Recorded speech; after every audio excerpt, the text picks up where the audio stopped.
今回の動画は、コルベット船の建造に役立つかもしれない建造テクニックを紹介させていただきます。知ってるものから知らないものまであるかもしれません。誰も真似できない建造テクニックを磨いて、自分だけのコルベット船を建造していただけたらと思います。いらなくなったコルベット船の廃棄方法。通常、宇宙船は宇宙船をアップグレードする場所で廃棄します。コルベット級の廃棄は不可能になっています。もしかしたら修正パッチが入り廃棄できる日が来るかもしれません。現状では廃棄する方法は2つあります。1つ目は、新しいコルベット級の宇宙船を作り、いらない宇宙船と交換する方法です。2つ目は、ステーションに訪問する NPC の宇宙船と交換をし、その後に廃棄する方法です。コルベット級のパーツ収集も大変なので、もしかしたら、後に廃棄する方法が修正されるかもしれませんね。武器システムは、配置した場所から発射される。そんなこと当たり前だろ、と、ツッコミが入るかもしれませんが、反応しない武器もあります。横一列の宇宙船を用意しました。左から魚雷発射装置、フォトンキャノンアレイ、位相ビームアレイ、一番右は、共同探検の報酬、デッドアイキャノンを配置しました。一番左の魚雷発射装置と右のデッドアイキャノンは残念ながら反応しません。フォトキャノンアレイと位相ビームアレイは何の武器でも同じところから発射します。ロケットランチャーはどこから発射されているかはわかりません。他は同じです。発射しない武器はバグなのか仕様なのかわかりません。デッドアイキャノンは共同探検の報酬で特別感があったにもかかわらず、これは残念でなりません。エレベーターが作れる。エレベーター、すなわち、サンダーバード級離着陸ベイのことになります。これを積み上げていくとエレベーターみたいに使用ができます。一番のデメリットは、一回一回降りる必要があるところです。上に近づけばなぜか明るくなります。一番上にコックピットがある場合は開通していないこともあります。そして、エレベーターが反応しなかったり部屋が開通していなかったり、不具合が発生しやすくなります。5回くらいまでだと通常に稼働するので、適度に使ってみてください。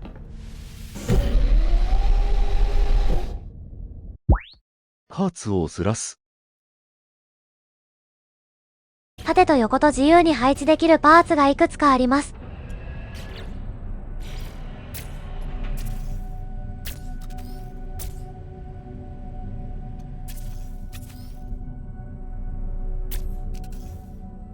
このようにずらすことにより何ができるのかが重要になります。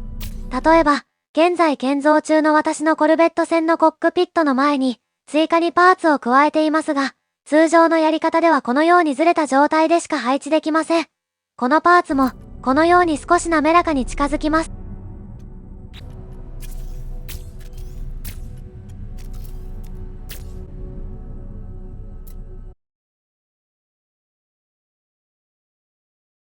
いろいろなパーツを組み立てるともっと可能性が広がると思います。デコレーションパーツは、コルベットパーツの一部となる。コルベットパーツは、基本的に隣接してないと、パーツは赤くなり機体として成り立ちません。しかし、隣接するパーツはデコレーションパーツも例外なく隣接できるということです。パーツとパーツの間にデコレーションパーツを配置しても機体として成り立ちます。それはテレポートケーブルやバイトビートケーブルも同様です。これができればもっと奇抜な、オリジナルのコルベット船ができるかもしれませんね。パーツが隣接していなくても、機体として成り立つ方法。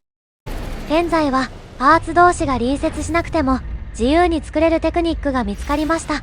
このように、コックピットだけの機体や、隣接していない機体も建造できます。なるべく、前方で必要パーツだけで建造します。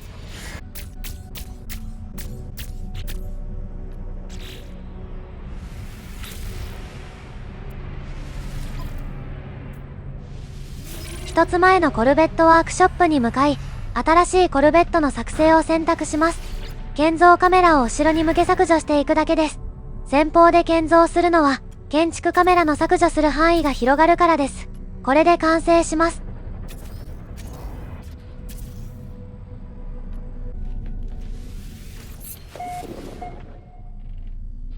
注意事項が2つあります。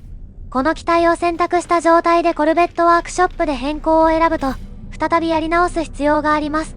もう一つは、試乗して再入港すると、一番前のワークショップに飛ばされることがあります。こうなれば、後方のワークショップを使うかもう一度ログインするかになります。はじめに、ある程度デザインを決めてから削除する方法がいいと思います。